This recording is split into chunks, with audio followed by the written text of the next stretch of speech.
वो संघ का बेहद करीबी है और मोदी सरकार के सबसे चर्चित मंत्रियों में से एक है। उसके कामों की खूब तारीफ होती है और बयानों को लेकर भी अक्सर खूब चर्चा होती है।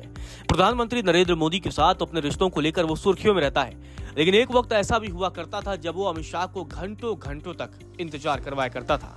इस वीडियो में हम बात करेंगे केंद्र की मोदी सरकार के सबसे चर्चित मंत्री और बीजेपी के सबसे दिग्गज नेताओं में से एक नितिन जयराम गडकरी की।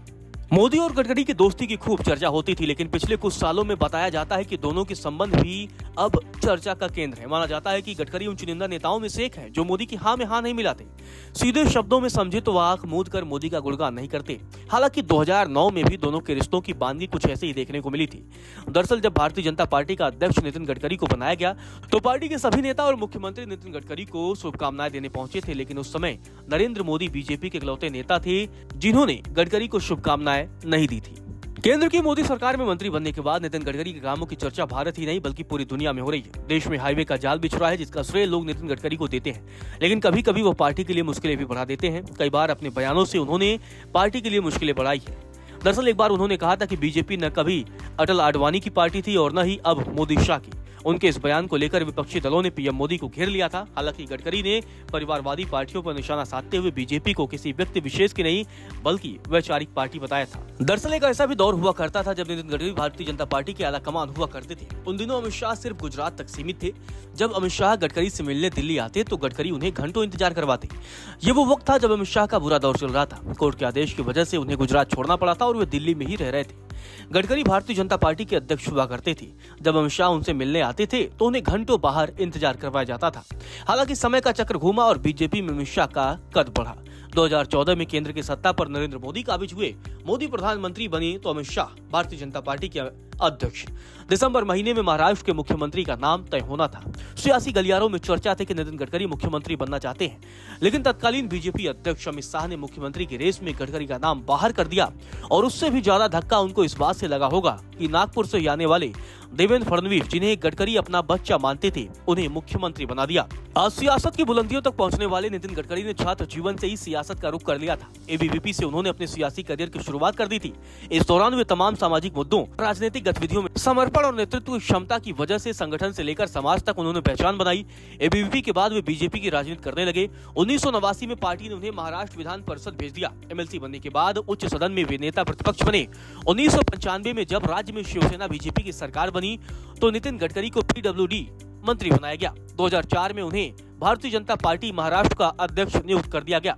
इस दौरान उन्होंने राज्य में संगठन को मजबूती देने के कई प्रयास किए, जिसकी वजह से पार्टी में उनका कद बढ़ता गया। 2009 में जब बीजेपी के अध्यक्ष चुनने की बात आई तो 19 दिसंबर 2009 को बीजेपी संसदीय बोर्ड ने उन्हें सर्वसम्मति से नए अध्यक्ष के तौर पर चुना। गडकरी ने सबसे कम उम्र में बीजेपी अध्यक्ष बनने का कीर्तिमान अपने नाम किया। 2013 तक गडकरी भारतीय जनता पार्टी के अध्यक्ष रहे और 2014 में उन्होंने नागपुर से चुनाव लड़ा और सांसद बने। इसके बाद केंद्र की मोदी सरकार में उन्हें मंत्री बनाया गया। अब सियासत में नितिन गडकरी बुलंदियों पर है, लेकिन उनका बचपन उतना आसान नहीं रहा। उनके परिवार की आर्थिक स्थिति उतनी अच्छी नहीं थी, जिसकी वजह से उन्होंने पढ़ाई के लिए पैसे कमाने शुरू कर दिए। अपने हौसले और संघर्षों के बूते गडकरी ने कम उम्र में परिस्थितियों को हरा दिया और जल्द ही एक कंपनी की स्थापना कर दी। उनकी कंपनी रिजिड पीवीसी पाइप बनाने का काम करती थी। बिजनेसमैन होने के अलावा गडकरी एक वकील भी हैं।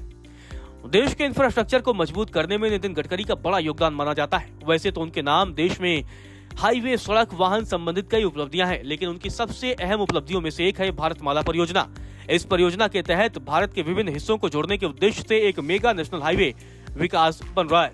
27 मई 1957 को महाराष्ट्र के नागपुर में एक मध्यम वर्गीय ब्राह्मण परिवार में गडकरी का जन्म हुआ। उनके पिता का नाम जयराम रामचंद्र गडकरी जबकि माता का नाम भानुताई गडकरी है।